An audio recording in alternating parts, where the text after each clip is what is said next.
Plumbers Don't Wear Ties does not have a lot of actual motion, the motion part of full motion video in it. It tends to be a lot of stills, but you're still accomplishing that same kind of like the graphics are these real people. They are not pixels, it's real people acting out a scene.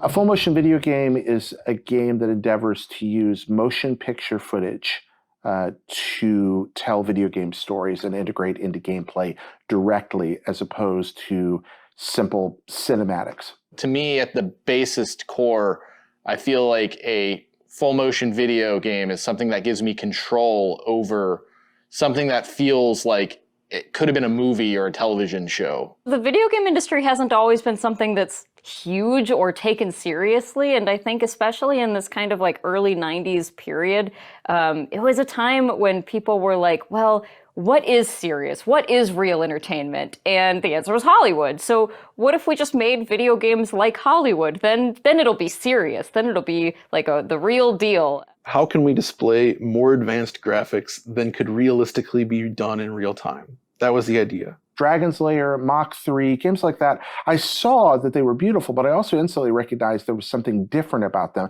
And I was also really in, at a young age, to movies and was aware of the existence of Laserdisc.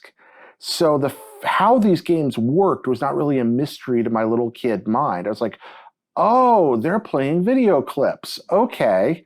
And even the idea of video clips was kind of a strange thing back then, but my head could wrap around it. I watched Dragon's Lair on demo mode over and over, and I was like, I get it. It's the same thing every time. Okay, they're just switching around the order.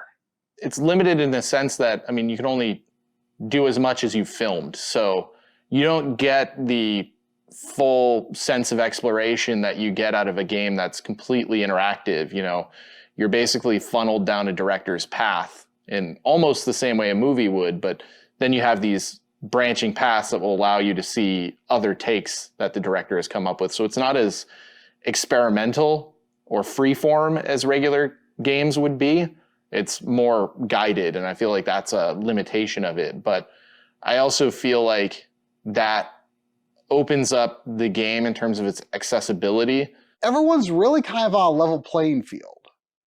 Whether you're deeply into games or whether you're just, you know, someone's uncle, like my uncle, who had some games like that, like Mad Dog McCree on the computer. Especially in the PC space, developers and publishers were always looking at how can we expand this out? How can we get dad playing video games and mom playing video games? Or, you know, anybody really.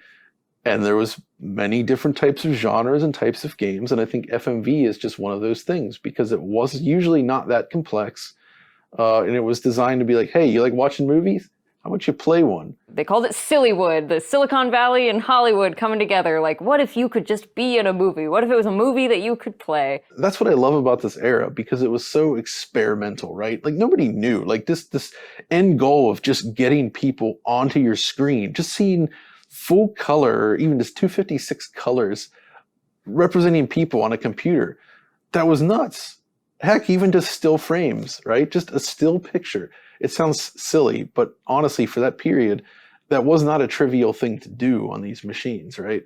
So all of this stuff was kind of coming together, and it just, you know, it created the FMV genre.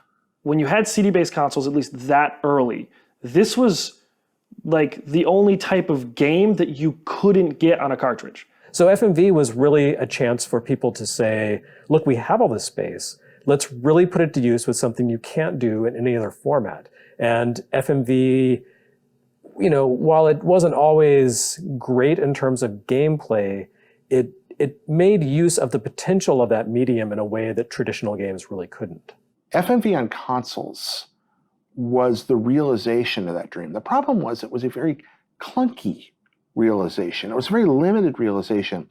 Some of that had to do with budgets. You're kind of limited by the logistics and the realities of the actual cost of creating these things, especially if you're filming real actors and real sets. The reality of it was that a lot of these games just weren't actually very fun. So if video games aren't fun and the production values aren't Hollywood level, then you just are kind of pushing buttons to a bad movie, which is not really what I think anyone had in mind.